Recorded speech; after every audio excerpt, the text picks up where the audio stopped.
Reliograaf, siis läks elu mõnevõrra lihtsamaks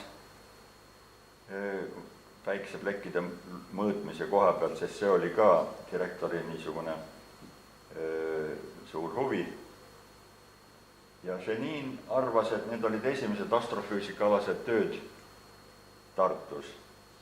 Ja mina paneksin selle siiski kahtluse alla, sest päikeseplekkide vaatlemine ainult, seda on raske astrofüüsikaala liigitada. Ja õigem oleks nimetada esimeseks selle Jossif Sikora virmaliste spektroskoopilise vaatlusi Teravmägedel 1899, kuhu ta spetsiaalselt saadeti. Selleks ajaks pandi ta selle ekspeditsiooni nimekirja ja Tartu siis tähetorni nimekirjast kustutati. Seetõttu see küsimus astrofüüsika algusest jääb lahtiseks, kuna ta ei olnud enam Tartu töötaja, kui ta neid spektroskoopilisi vaatlusi tegi. Aga siis, kui lõpuks Aksel Kipper hakkas tegelema tähtede spektrite vaatlustega objektiivprismaga, siis see on juba täiesti kindel, seda võib alguseks lugeda küll. Konstantin Pokrovski, kes ka tollal töötas ja kes oli järgmine tegelikult tähetorni direktor, fotografeeris neid tõlkiva tööpilvi tähetorni rõdult esmakordselt fotografeeris 25. juulil 1896. Ja Levitski jätkas Tartus olles ka astronoomia ajalooga tegelemist, kirjutades raamatuid Tartu Ülikooli astronoomidest, biograafilise sõnastiku Tartu Ülikooli professoritest ja raamatu Tartu tähetorni direktoritest. Suur osa sellest ettekantud jutust tähendab nende vanemate astronoomdirektorite kohta sain ma just tema raamatust.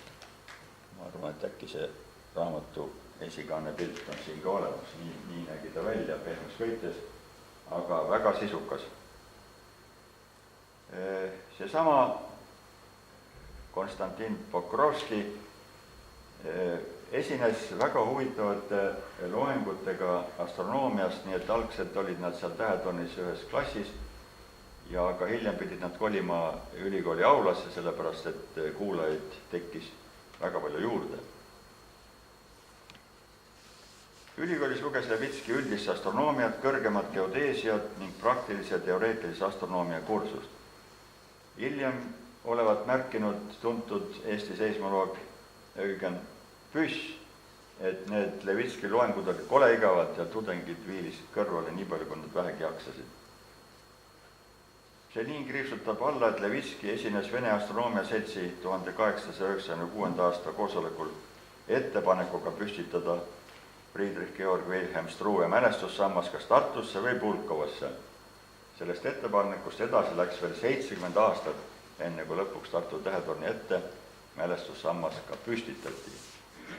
Ja nagu alati eestlastega asjad on, protestiti ka sel puhul, sellepärast et baas ei ole mingi Lõuna-Eesti kivi.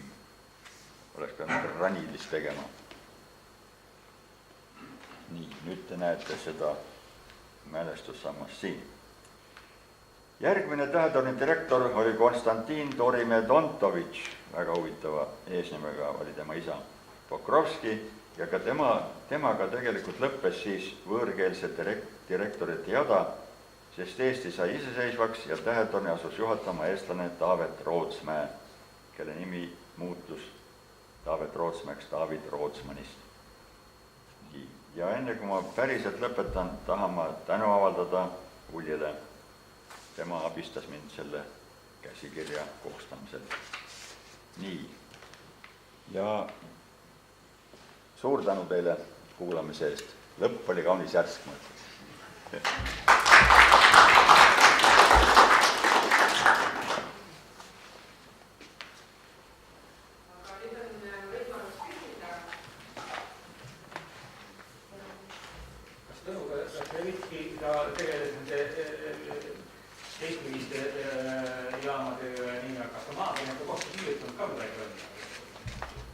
Ma ei ole nii põhjalikult uurinud, aga küllap ta tegelikult ka kirjutas, sellepärast, et nagu ma ütlesin, Tartu muutus ikkagi väga suureks keskuseks, Venemaa koha pealt. Kõik seismoloogilised, seismograafilised andmed tulid siia kokku, ta pidi neid ka siis ilmselt töötlema ikkagi.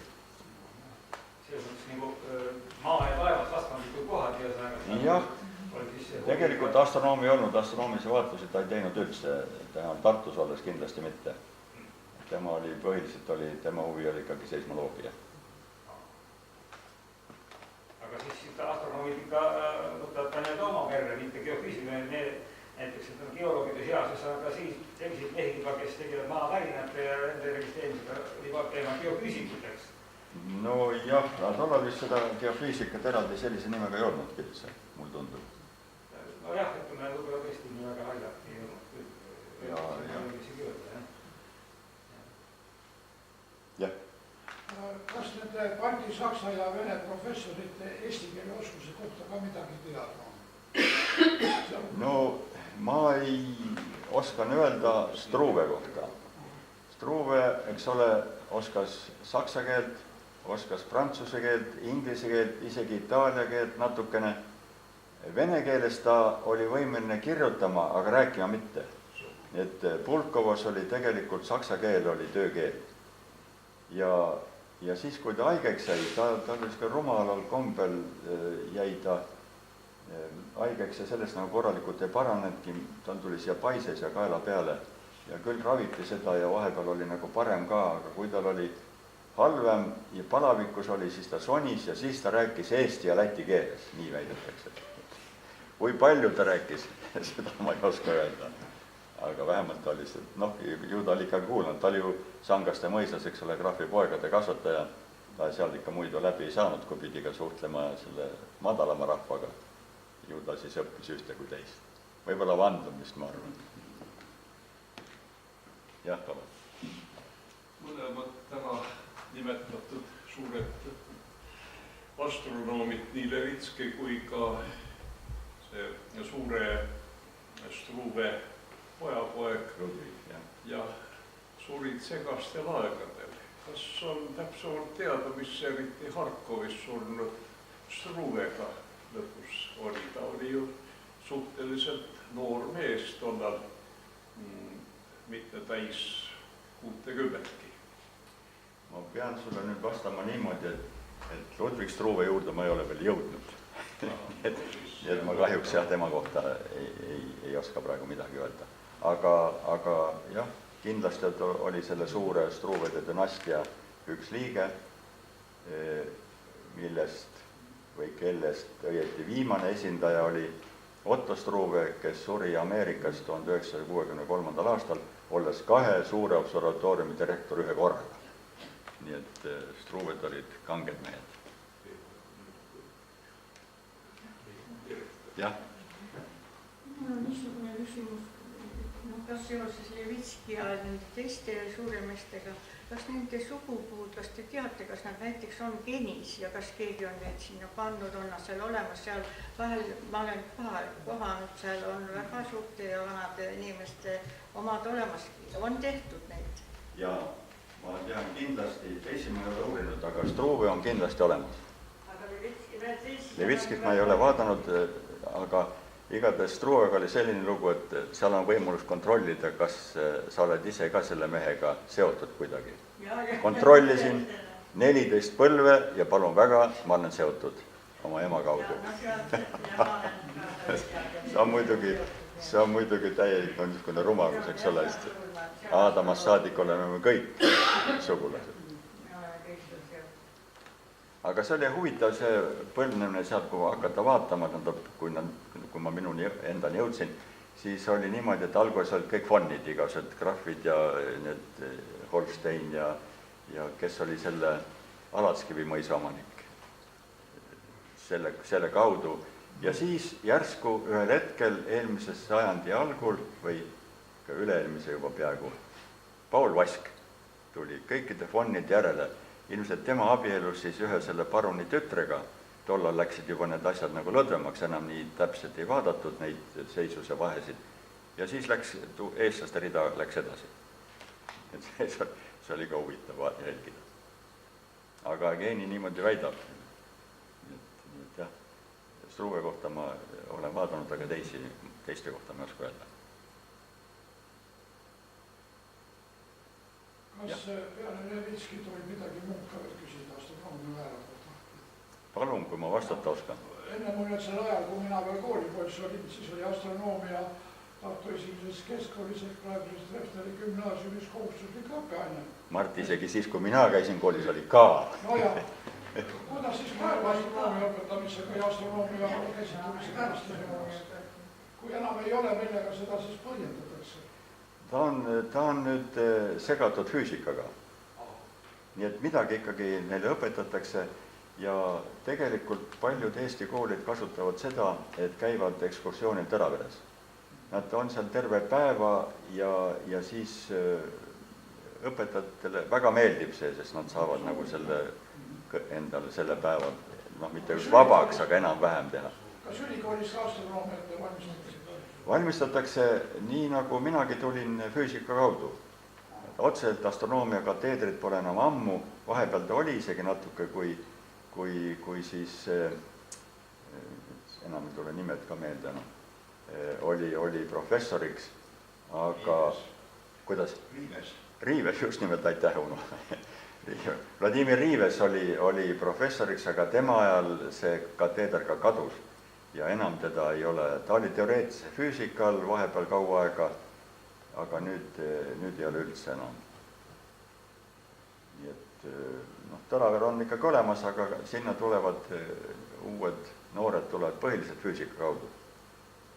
Vanasti tulid ka matemaatika kaudu. Tulid, jah, näiteks Eino Eelsalu tuli matemaatika kaudu, samuti Jaan Einasto on matemaatika lõpetanud, Mihkel Jõeveer, Ülo Ilmar Veltmann, nad olid kõik matemaatikud, aga mitte enam. Tähendab, üks erand on praegu ka meil, Jaan Pelk, kes on ka lõpetanud matemaatika, aga on astronoom sisuliselt.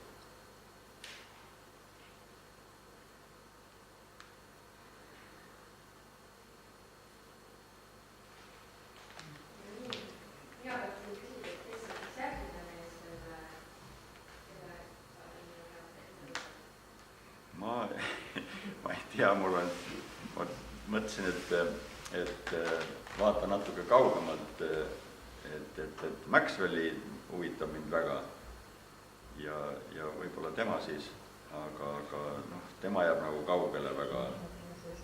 Aga üllataval kombel isegi niisugune mees nagu Brewster, David Brewster, kes on mõõtnud selle pilvitu selles atmosfääri päikesevalguse polariseeritust ja väga palju selle suunas teinud. Huvitav, et ka tema kaudu tulevad seosed Eestisse. See on tegelikult väga naljakas ja väga niisugune, kuidas öelda, rõõmustav on leida selliseid seoseid. Nii et kui natuke rohkem ikkagi uurida ja puurida, siis neid seoseid tuleb ilmselt ka Eestiga ka palju rohkem. Aga otseselt, ja ma mõtlesin ka, et Pokrovskit peaks ka uurima, kuna ta viimane vene rahvusest direktor siin Täheltonis oli. Aga tema elulugu on kaunis täpselt olemas ja kahjuks Levitski raamat ei temale endani ja Pokrovskini ei ulata. Nii et sealt abi ei saa, midagi peab päris põhjalikumalt ülikooli arhiivist uurima siis.